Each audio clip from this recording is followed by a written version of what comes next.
Hello class, today I am going to teach about the subject Business Studies, chapter 3rd and its part 2nd. In this chapter, we will discuss about the form of public sector enterprises. Public sector enterprises are set up in three different forms. First is a departmental undertaking, second is a public cooperation, third is government company. तो departmental undertaking this is the oldest and most traditional form of business organising public sector enterprises. Government functions through these departments and activities performed by them are integral part of the function of government. Departmental undertaking क्या है? ये सबसे oldest और सबसे traditional form है public sector का, और ये जितने भी डिपार्टमेंटल अंडरटेकिंग इसके अंदर जितने भी ऑर्गेनाइजेशन इंक्लूडेड हैं वो हमारे गवर्नमेंट के फंक्शनिंग का सबसे इंटीग्रल पार्ट है, सबसे इम्पॉर्टेंट पार्ट है. अब ये है क्या? एग्जाम्पल्स इसके क्या? जैसे telecommunication, broadcasting, public utilities, atomic energy project, defence, iron and steel, ship building, aircraft, source of revenue, Indian railway, public distribution system. तो ये सारी चीज़ जो है ये किसके अंदर आता है? डिपार्टमेंटल अंडरटेकिंग के अंदर आता है. और जैसे कि हम लोग एटॉमिक एनर्जी प्रोजेक्ट है या डिफेंस है, तो एटॉमिक एनर्जी प्रोजेक्ट जो है इसका सिर्फ और सिर्फ गवर्नमेंट को राइट है, और ये किसके अंडर में आता है? वो डिपार्टमेंटल अंडरटेकिंग. सेकेंड है, इसका हम लोग डिफरेंस है इसको बहुत अच्छे से क्लियर कर लेंगे. Features of departmental undertaking. The main feature of departmental undertaking are as follows. This undertaking are finance directly from the government treasury.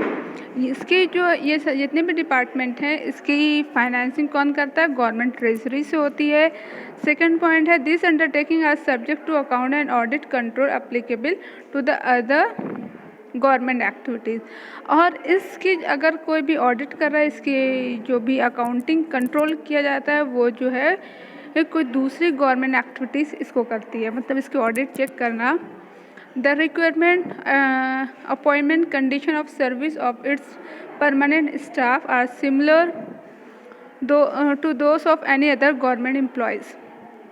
जो भी इसमें रिक्वायरमेंट मतलब वैकेंसीज निकलती है, अपॉइंटमेंट है, इसका जो भी कंडीशन है सर्विस का, इस जगह का पहली चीज़ वो परमानेंट स्टाफ है, मतलब कि एक परमानेंट चीज़ है कि उसको जल्दी जल्दी चेंज नहीं किया जाता as compare to other government employees.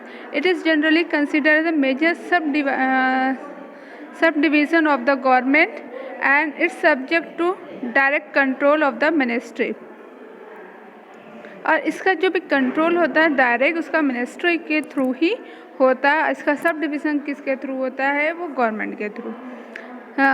The undertaking are fully accountable to the concern ministry since their management is directly under the concern ministry. और हर एक चीज़ के एक मतलब कि जैसे कि डिफेंस है या एटॉमिक एनर्जी प्रोजेक्ट है, तो इसको एक पार्टिकुलर मिनिस्ट्री बनाई गई है जो इसको कंट्रोल करती है.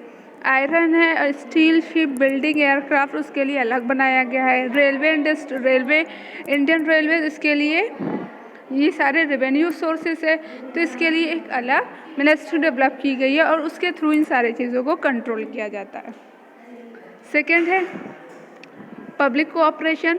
पब्लिक कोऑपरेशन क्या है? जो पब्लिक के पर्पज़ के लिए पब्लिक के लिए किया जाता है. वो सारी चीज़ गवर्नमेंट जितनी भी इंडस्ट्रीज होती है वो सारे पब्लिक के ही प्रॉफिट के लिए, एक जनरल पब्लिक के ही लिए किया जाता है. मगर ये पब्लिक कोऑपरेशन क्या है? The statutory cooperation is a body cooperation from by the special act of parliament और by the central and state legislative.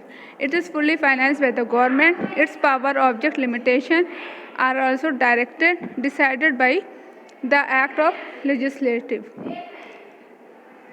इसमें क्या है कि जो स्टेटरी कोऑपरेशन है ये इसको एक स्पेशल एक्ट पार्लियामेंट में इसके लिए पास होता है, उसके थ्रू ये काम किया जाता है. इसमें इसका पूरा कंट्रोल, पूरा फंड कहाँ से फाइनेंस कौन प्रोवाइड करता है? गवर्नमेंट प्रोवाइड करती है. इसके जो एक्ट बना है उस एक्ट को फॉलो करते हुए ये लोग वर्क करते हैं. अब इस पब्लिक कोऑपरेशन के अंदर कौन कौन सी चीज़ इंक्लूडेड होगी? Indian airlines, air India, state bank of India, life insurance corporation of India, food corporation of India, oil and natural gas corporation ETC। ये सारी चीज़ क्या है? पब्लिक कोऑपरेशन के लिए वर्क करती है। तो इसके लिए एक फीचर्स क्या है? It is created by an act of parliament. ये कौन, मतलब ये एक एक्ट के थ्रू, पार्लियामेंट के एक्ट के थ्रू इसको क्रिएट किया जाता है, वो सेंट्रल और स्टेट लेजिस्लेचर्स के through. The power, objective and limitation of public cooperation are defined in the act only.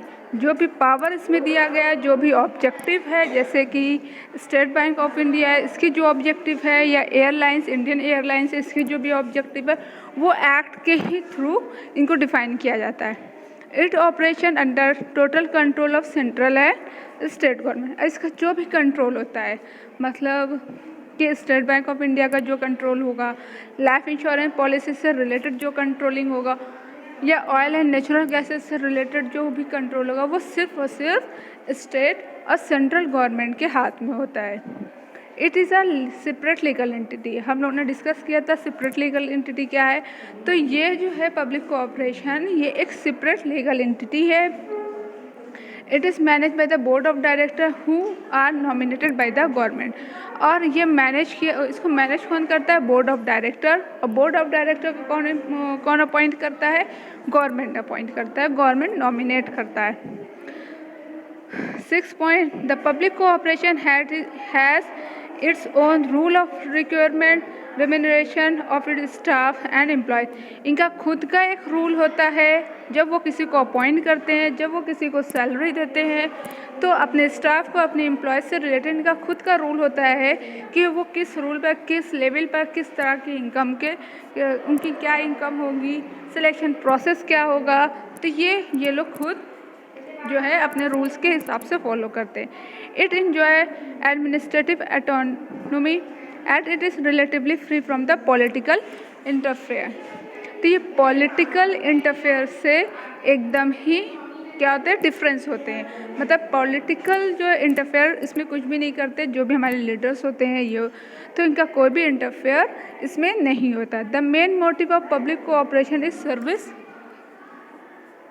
Main motive of public cooperation is service to general public. सबसे main motive क्या होता है पब्लिक कोऑपरेशन का? कि वो service provide करे। किसको provide करे? जनरल पब्लिक को। जैसे कि हम लोग, स्टेट बैंक ऑफ इंडिया हुआ, लाइफ इंश्योरेंस हुआ, ऑयल एंड नेचुरल गैसेस है, तो ये लोग किसको सर्विस प्रोवाइड करते हैं?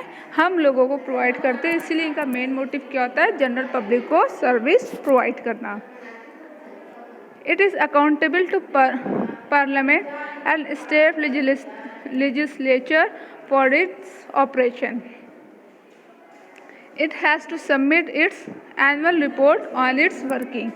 और इनको क्या है कि ये सारी चीज़ अकाउंटेबल होते हैं पार्लियामेंट को। जो भी इनसे रिलेटेड इनके रूल्स बने होते हैं उसके लिए ये लोग अकाउंटेबल होते हैं, और अपनी एनुअल रिपोर्ट, अपनी वर्किंग की यहीं पर जाकर सबमिट करते हैं। मतलब कि पार्लियामेंट के अकॉर्डिंग जो है, जो लेजिस्लेचर उसके फॉलो करते हुए गवर्नमेंट को सबमिट करना पड़ता है। The account of public cooperation are generally audited by the comptroller and auditor general. और इनके अकाउंट को कौन ऑडिट करता है? ऑडिट मतलब जो चेकिंग की जाती है, CA जैसे चार्टर्ड अकाउंटेंट होते हैं, उसी तरह से इसमें भी कौन इनके अकाउंट्स को ऑडिट करता है? वो कंप्ट्रोलर एंड ऑडिटर जनरल, जो कि ये गवर्नमेंट होते हैं, इनको अपॉइंट गवर्नमेंट करती है। तो ये लोग जा कर के इस तरह के पब्लिक कोऑपरेशन के अकाउंट्स को ऑडिट करते हैं। The last point is a government companies. अब गवर्नमेंट कंपनीज क्या है? Government companies establish under the company act 2013 and it is registered and govern by the provision of the act. 2013 के according जो company act है उसको follow करते हुए government companies को इस्टेब्लिश किया जाता है। उसके भी जो रूल हैं, जैसे अभी हम लोगों ने पब्लिक कोऑपरेशन में पढ़ा, पब्लिक कोऑपरेशन में जो हमारे पार्लियामेंट में जो एक्ट इशू किए जाते हैं उसको फॉलो किया जाता है। उसी तरह से हमारी कंपनी एक्ट बनी है 2013 को फॉलो करते हुए गवर्नमेंट कंपनीज़ उसी चीज़ को फॉलो करते हुए अपने वर्क को करती है। Is registered and govern by the provision of the act. The government company may be form as a private limited company और public limited company. Government company को एक फॉर्म किया जा सकता है प्राइवेट लिमिटेड कंपनी और गवर्नमेंट पब्लिक लिमिटेड कंपनी। हम लोग इसके बारे में अच्छे से पढ़ चुके हैं। अब यहाँ पे है according to the section 245 of the companies act 2030 a government company means any company in which not less than 51% of the paid up capital is held by the central government. कोई भी गवर्नमेंट कंपनी उस company को कह सकते हैं जिस company का 51% से ज़्यादा paid up capital government, central government या स्टेट गवर्नमेंट होल्ड कर ले, मतलब ले ले। Include a company which is a subsidiary of the company. तो यही चीज़ हो गया government companies. The company is a major shareholder and exercise control over the management of this companies are known as. और जो ऐसी company जिसका major share holder और पूरी तरह से कंट्रोल किसके हाथ में हो, इन सारे कंपनीज में गवर्नमेंट कंपनीज के हाथ में हो। All the provision of the companies act 2030 are applicable to the government companies less than otherwise specific. कुछ स्पेसिफिक इनके लिए प्रोविज़न है। अब इसके अंदर गवर्नमेंट कंपनीज के अंदर कौन कौन सी कंपनी का नाम आ रहा है? Bharat heavy electricians limited, BEL, Maruti Udyog limited, SAIL steel authority of India limited, Hindustan steel limited, Hindustan aeronautics limited, Bharat earth move limited. तो ये सारी जितने भी नाम दिए हुए हैं, हिंदुस्तान मशीन टूल, तो ये सारी जो है वो हमारे गवर्नमेंट कंपनीज हैं। इससे रिलेटेड इसके एक्ट लिखे हुए हैं। तो you should learn all this point and merit demerit also focusing on this point. और इसका डिफरेंस भी तुम लोगों को पढ़ना है।